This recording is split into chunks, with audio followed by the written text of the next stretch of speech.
How long do you have to live in a place until you belong? It might belong to you, but do you belong to it? Do you have to feel it, eat from it, build from it, lie in it? May 1836, Sydney.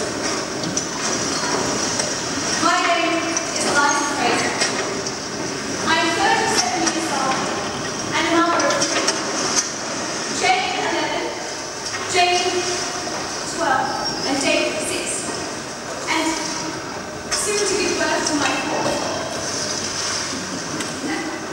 Hopefully after we arrive in Singapore. Today we set out from Sydney Harbour. My husband, Captain James Fraser, is at the helm. And then there's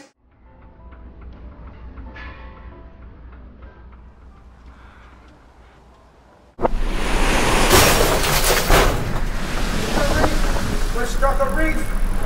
The ship tipped to the side. I struggled to make it on deck. We're stuck fast on a reef. Water gushing in the hull. Abandoned ship!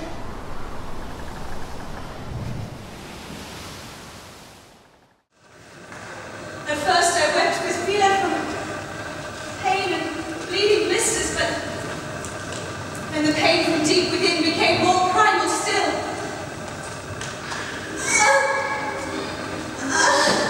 The pain!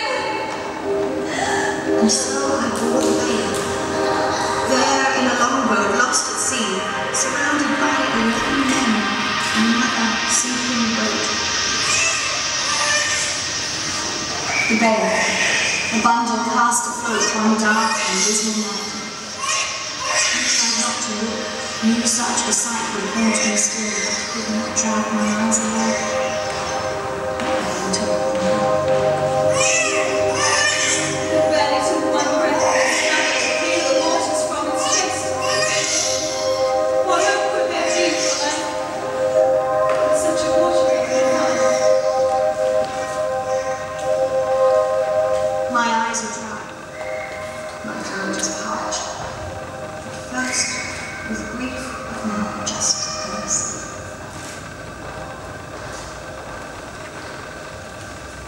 It barely took one breath. The weeping from my eyes has stopped, but my body weeps.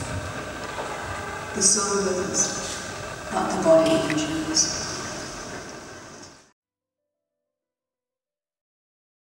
Late June 1836.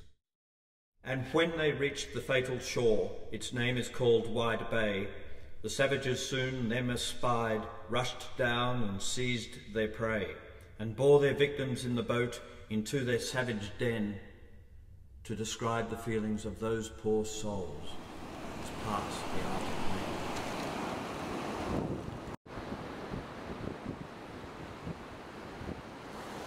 I am not sure if I should be proud or embarrassed to say that the goods we unloaded included several trunks of my possessions, what remained of my clothes, and my best crockery.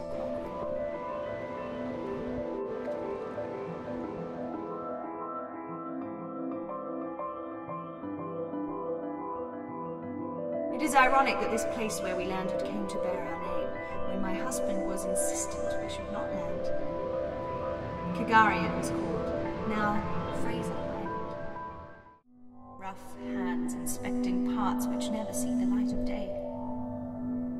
The natives involved are a different group from the first. They steal and yell, demand and insist. They poke and prod, want more and more.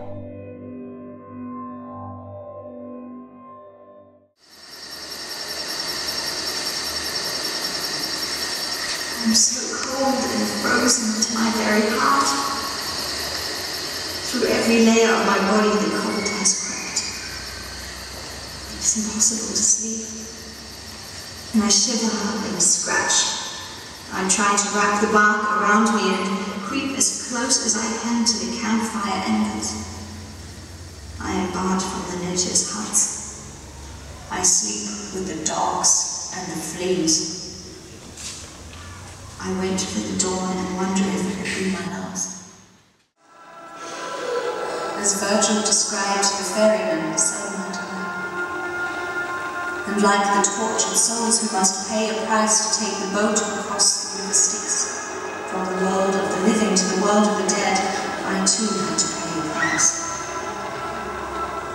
My knight was in fact a knave whose heart was dark as Hades. His leering smile revealed his dark desire, his belief that my compliance was unquestioned. I railed against bargaining away my last shred of dignity, though bargaining indeed I must.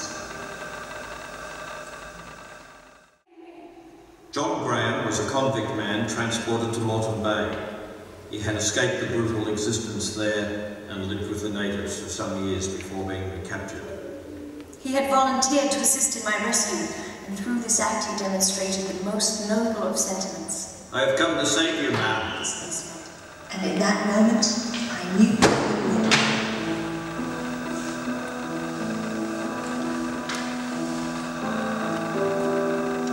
Around her loins, part of a pair of trousers which covered her thighs, wound round with vines. His wealth of delicacy, and therefore the preservation of her wedding ring and earrings. You never saw such an object. Although only 38 years, she looked like an old woman of 70. Black, dreadfully crippled. She caught my hand and burst into tears, sitting down with quite exhausted. A mere skeleton, her legs were massive sores.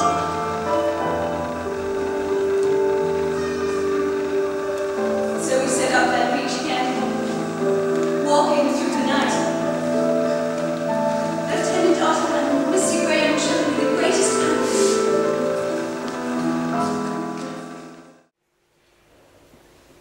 Now I must leave this place. This part of my tale is told. I lived on this land. I ate from it. I slept on it. But it is not mine. I don't belong here. I long for home.